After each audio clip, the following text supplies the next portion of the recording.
Welcome back to the Real News Network. I'm Paul Jay in Toronto. We're joined again by Clayton Ruby. He's one of Canada's leading constitutional and criminal lawyers.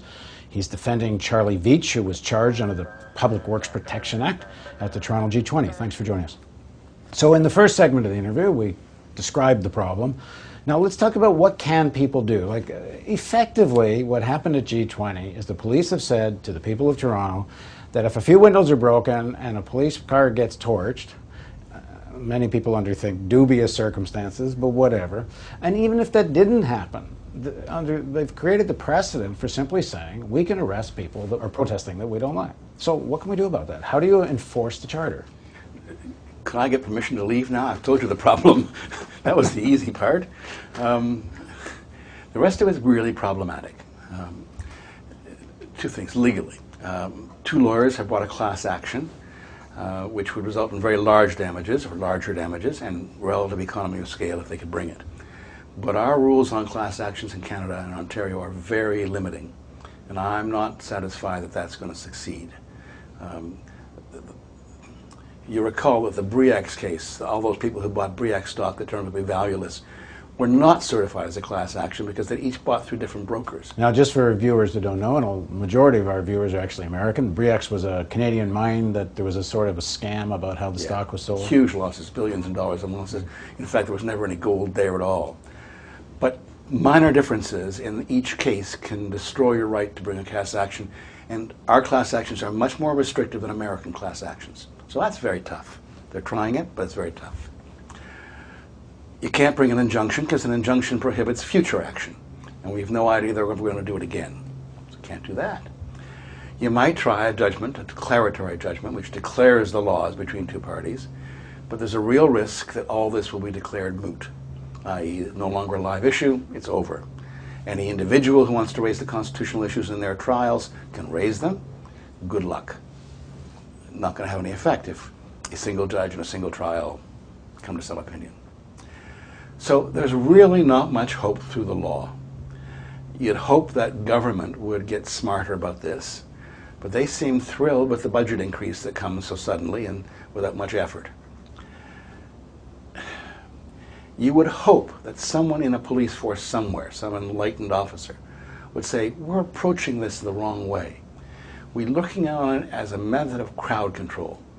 We should be in uniform and out of uniform, in with the demonstrators, walking along, making it clear to them, by being friendly, being there, talking to them, that we are police, that we're here to help them protest peacefully, that it's our job to protect their right to protest, and that's one of the reasons why we're here. And if anybody breaks out of the crowd and goes and breaks a window, you send 3 guys after him. You're right there. Well, that ain't likely. Well, it's entirely likely because it's cheaper and more effective. If we try and control 200 people by pushing them around the streets, you're going to take law-abiding citizens and turn them into angry citizens. It is a stupid method of dealing with protest. Well, there's a fairly good evidence to suggest that at the very least there was some kind of incompetence, if not negligence, in allowing the people that broke windows and torched cars to do so. And there's some evidence to suggest there was a deliberate standoff. In fact, some of the Toronto police themselves have told the Toronto Sun that they were told to stand down while this was happening. So there's some evidence there was a kind of a policy decision to create the rationale for mass arrests, which everyone says, well, then let's have a public inquiry and find out what the real story is. I think there should be an inquiry, but it may not have been that deliberate. It may have been no more than that the police were not told, you are here to protect these protesters. Get with them. Go with them. Stand near them. They were clearly predisposed to head a detention center for 1,000 people. They were getting ready for that. That's what they were set up for, and that's what they got. Surprise, surprise, surprise. So if you have a charter right to protest, there's a charter right to free assembly, freedom of assembly. What does it mean if you can't enforce it, except, as long as they drop the charges? It means, in theory, there is no right to protest as long as they never take you to court afterwards. That's right, and indeed, many of the constitutional breaches, denial of counsel, for example, will be irrelevant at the individual trials where charges are laid. The denial of heat, denial of proper clothing, medical care. In the detention center. In the detention center. Roughness, violence, all of this, use of rubber bullets. They may never be brought to account in any meaningful way, simply because our legal system is not designed to respect this kind of protest. It should be, it isn't. And that means the police can violate your rights with impunity. So that's the beginnings of, that's the roots of a police state. So what should people be demanding of their politicians? And does there need to be some legislation then that answers this? Yeah, shrink budgets. If the police haven't got enough money to do this, they will stop. But when you give them unlimited men, unlimited powers, all kinds of toys to play with, rubber bullets to shoot, they will use them.